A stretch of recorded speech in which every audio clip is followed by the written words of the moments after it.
By my house there was this road, and I remember thinking if this depression didn't go away, if I really just wanted to off myself, I could hit this bump in the road and there's a pull off to the right side and it'd be over.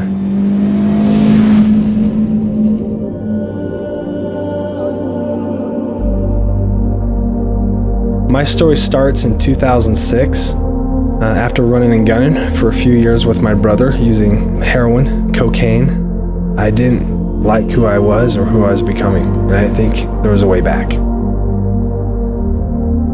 I remember my brother and I were living in a basement.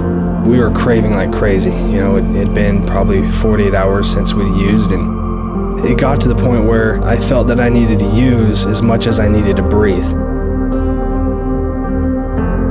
You know, one of our dealers told us that you could steal 509s or 509s Levi's and trade them to the Mexican mafia for heroin balloons. I was really scared, and I think I was more scared for my brother's life than I was from my own. Battling addiction, you typically don't do it alone. You're with a lot of friends, and after a period of time, you're going to lose a friend or two or three or four. And you know, my rock bottom was fear.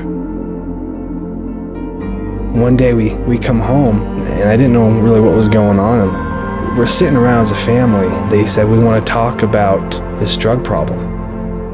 You know, they went around and started talking about how they wanted us to stop, and I remember, you know, lying. What really touched me is my littlest brother, Jaron. I could tell he didn't quite understand what was going on. And he looked at me and says, I just want my brother back.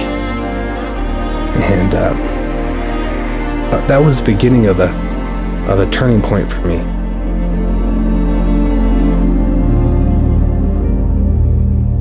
So I remember sitting there in rehab, and I remember seeing these guys who had some sobriety, and they seemed to be happy. And I wasn't happy inside. You know, I had a lot of shame. I felt I wasn't deserving of God's love.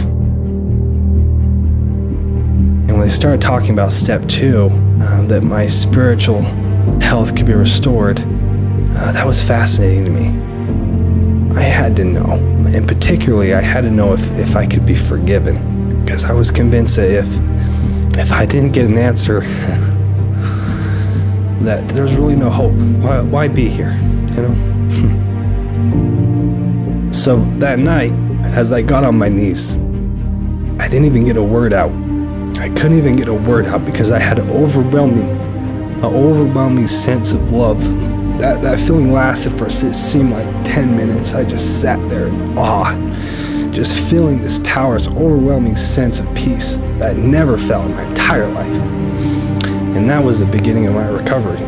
That's when I knew that, okay, all right, he's there. He's there.